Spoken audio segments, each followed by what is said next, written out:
আসসালামু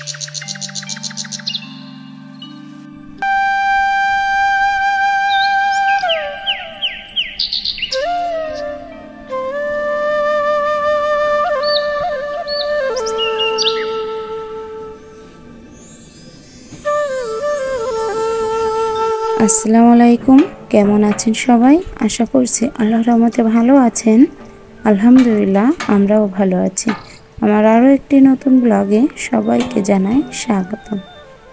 এইমাত্র ঘুম থেকে উঠলাম, আর আজ ঘুম থেকে ওঠার সাথে সাথেই ব্লগটা স্টার্ট করেছি, মানে ক্যামেরাটা অন করেছি যে আমি ঘুম থেকে ওঠার পরই আমার কীভাবে কাজ করতে হয়। তো ঘুম থেকে উঠেই তো রুম থেকে বেরোনোর সাথে সাথেই চলে আসতে হয় আমার রান্নাঘরে। আর রুম থেকে পা বাড়ানো মাত্রই রান্নাঘরটাই পড়ে, যেহেতু আমার ঘরটা খুবই ছোট এবং খুব অল্প জায়গার ভিতরে আমার রুমটা তোলা হয়েছে। তো আগে জানলাটা খুলে নিলাম, যে পরিমাণে গরম পড়েছে, তার উপর সারা রাত কারেন্ট থাকে না, এমনিতেই ঘুম হয় না। তারপরেও ভোর ভোর উঠে রান্নাটা যদি কমপ্লিট না করতে পারি, তাহলে দেখা যাচ্ছে এই গরমে আমাকে আবার চুলার পিঠেই যেতে হবে। আর গরমের ভিতর চুলায় যাওয়া অনেকই কষ্টকর। তো আগে আমি চুলা যাওয়ার আগে হাঁড়ি কড়াই এগুলো মেজে নিচ্ছি, মেজে তারপর একবারে গুছিয়ে নিয়ে চুলায় যাব। তাহলে আমার পক্ষে অনেকটা সুবিধা হবে, যে এই জিনিসটা নাই ওই জিনিসটা নেই, দৌড়ানো লাগবে না, আর নিজের যেটা ভালো বুঝবো সেটাই তো করবো। তো সে কারণ আর এর ভিতরে গতকাল বিকালের দিকে মেজে রাখা হয়, মানে আগের দিন বিকালে মেজে রাখা হয় কড়াই এবং হাঁড়ি, কিন্তু কালকে রাত গতকালকে একদমই মাজার মতো অবস্থায় ছিলাম না। যতবারই আসতে চেয়েছি, রোদ ছিল তো প্রচুর পরিমাণে, আজও আছে, কিন্তু তবুও ওই রোদটার পরে দুপুরে একটু ঘুম দিয়েছিলাম, যে কারণে মাজা হয়নি। তো এখন একটু মেজে নিচ্ছি, মেজে পুরো পানিটা তুলে নিয়ে তারপরে যাব রান্নাঘরে।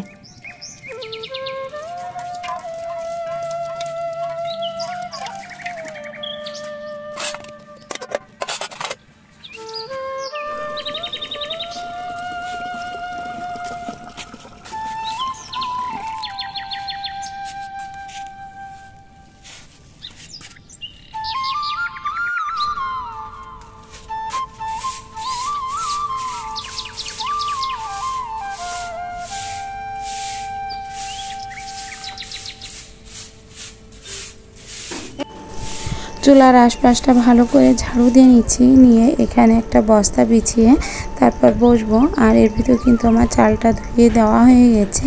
হাঁড়িটা মেজে নিয়ে এসে চালটা ধুয়ে আগে থেকেই দিয়ে দিয়েছি, দিয়ে তারপরে এই জায়গাটা ভালো করে একটু পরিষ্কার করে নিচ্ছি, নয়তো এখানে বসার মতো অবস্থায় নেই। এমনিতেই ময়লা আছে সেটা কিন্তু নয়, কিন্তু দেয়ালে যে পানি দিচ্ছে সেটার একটু বালি বালি প্রত্যেকটা জায়গায় পানি ছিটকে আছে। তো দেখতে যেমনটা বিচ্ছিরি লাগছে, তেমনটা ওরকম একটা নোংরা জায়গায় বসে যে রান্না করব, সেটাও আমার খুবই খারাপ লাগে। তো সে কারণে আমি আগে থেকে ঝাড়টা দিয়ে নিই, যদিও বা ময়লা কম ছিল তবুও। তো এখানে একটা বস্তা পেতে নিই, কেননা আমি যখন কোটাবাটা করি, কোনো কিছু কোটাকাটা করি, তখন এই বস্তার পরেই করা হয়। আর বস্তার পরে করলে যেটা হয় যে ময়লাটা হয় আর কি, সে ময়লাটা বস্তার পরেই থেকে যায়, আর আমার ওঠাতেও বেশ সুবিধা হয়।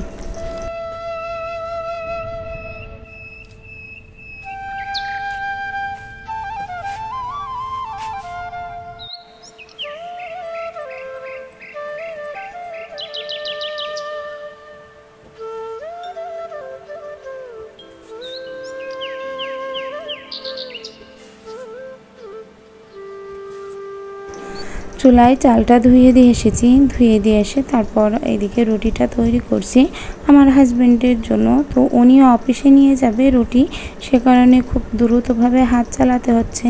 এদিকে একদিকে চুলায় ভাত বসিয়ে দিয়ে এসেছি, আর একদিকে এক হাতে রুটি তৈরি করতে হচ্ছে, রুটি সবজি তৈরি করা লাগবে। তো সব মিলে সকালটা এতটা পরিমাণে ব্যস্ত যায় যে মাঝে মধ্যে আমার মনে হয় ক্যামেরাটা হাতে করে নিয়ে ওই যে ঘুরে বেড়ানো, ওটাও মাঝে মধ্যেও বিরক্ত লাগে।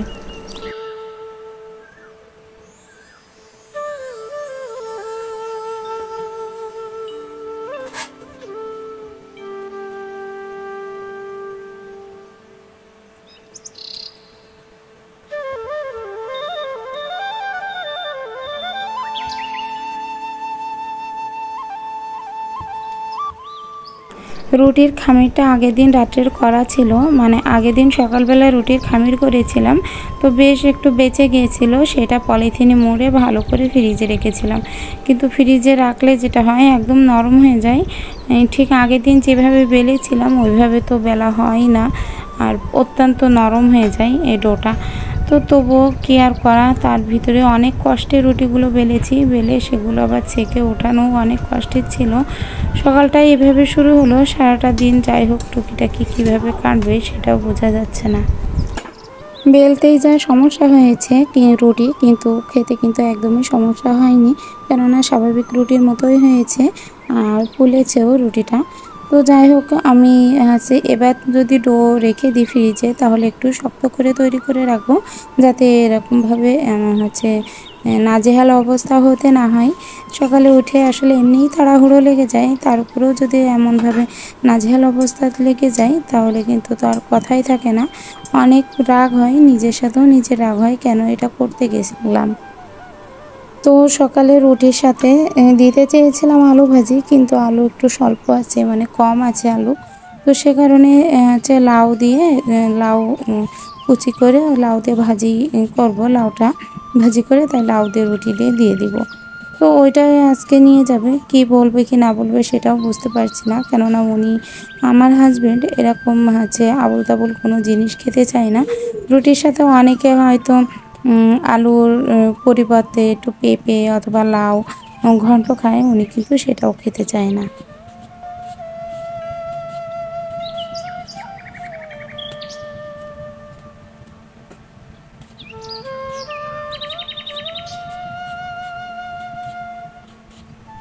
আগের দিন যে এক প্যাকেট মতো বাজার করে আনা হয়েছিল বাজার থেকে আসার সময়, তো সেই বাজারের ভিতরে পটলও এনেছিলাম। তো পটলগুলো ফ্রিজে রাখা সত্ত্বে একদম পুরো টাটকা রয়েছে, আর মাত্র 4টে পটল এনেছিলাম, মানে 1 পোয়া।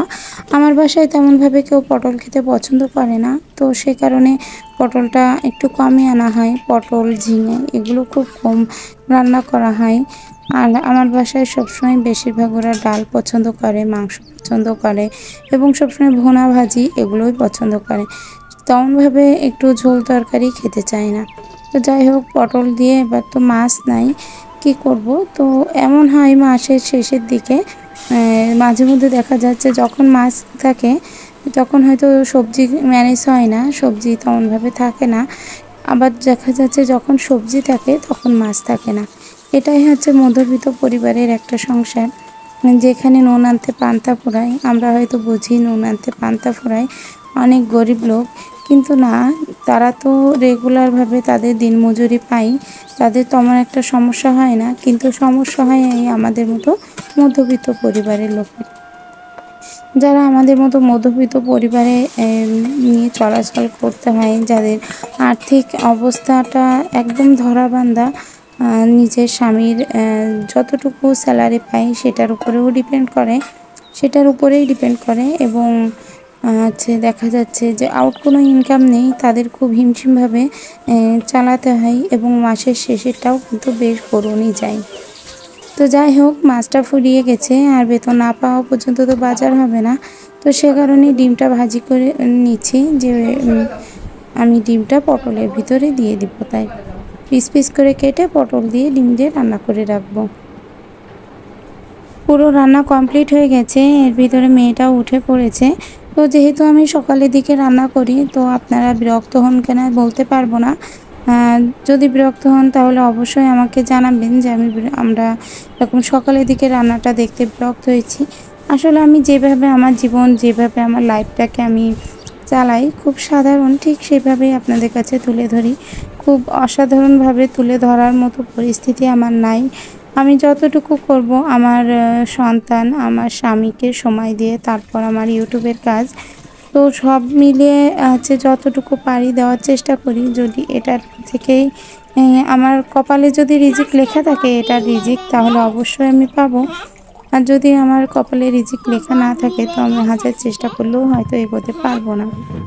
তো অনেক গরম পড়েছে, এই কারণে বেডটা গুছিয়ে নিয়ে তারপর আসলাম একটু ফ্রিজে পানিটা রাখবো। ফ্রিজে পানি রাখলে যেটা হবে, আমার মেয়েটা বারবার এসে পানি চায়, আম্মু ঠান্ডা পানি দাও। আর আমাদের তো ঘড়াই করে পানি আনা, টিউবওয়েল নাই, মোটরটা যখন অন করা হয় তখন ঘোড়াতে পানি উঠিয়ে নেওয়া হয়। তো এদিকে পানিটা ফ্রিজে রেখে আবার চলে আসলাম একটু কাজে। বাইরে প্রচুর পরিমাণে রোদ, আর এই রোদের ভিতরে কাজ করাটা অসম্ভব হয়ে যায়। তবুও করতে হবে, যেহেতু আমার হাজবেন্ডের হাতে ব্যথা, উনি এই কাজগুলো করতে গেলে ওনার হাতে ব্যথা পাবে। তো আমি যতটুকু পারি এগিয়ে রাখি, বাদবাকিটা হয়তো উনি এসে করবে। তো এখানে আগে বস্তাগুলো বিছিয়ে নিলাম। এখানে রাখবো হচ্ছে ইটের খোয়া, যে ইটগুলো ভাঙিয়ে নেওয়া হলো আমাদের। তো সেই ইটগুলো অনেক বেঁচে গেছে। তো ইটগুলো কি করব, রুমটা খালি করাই লাগবে। রুমটা যেহেতু প্লাস্টার করা হবে, ওয়ারিং করা হবে, তো সে কারণে রুমটা খালি করা লাগবে। যে কারণে আমরা ঘরের এক সাইডে ওইভাবে করে বস্তা বিছিয়ে তাই খোয়াটা নিয়ে যাচ্ছি।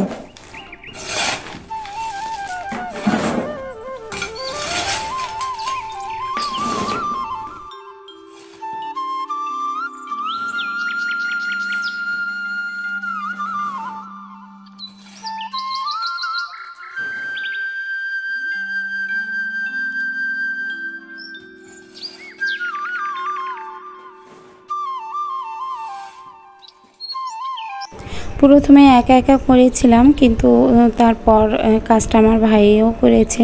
দুই ভাই বোন মিলে এই জায়গাটা একটুখানি হলে পরিষ্কার করার চেষ্টা করছি।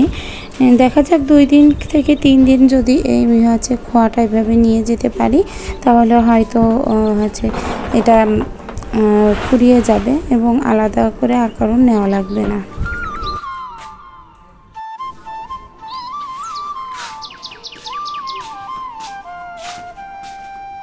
আজকের মতো এতগুলোই ওঠালাম এবং এখনও অনেক খোয়া রয়েছে, আর এগুলো এই মুহূর্তে ওঠানো সম্ভব না, যে পরিমাণে গরম পড়েছে।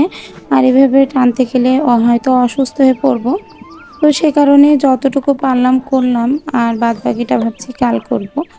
তো এদিকে সবাই তো হচ্ছে সূর্যের তাপে ডিম ভাজি করছে। তো আমিও ভাবলাম দেখি একটু ট্রাই করে।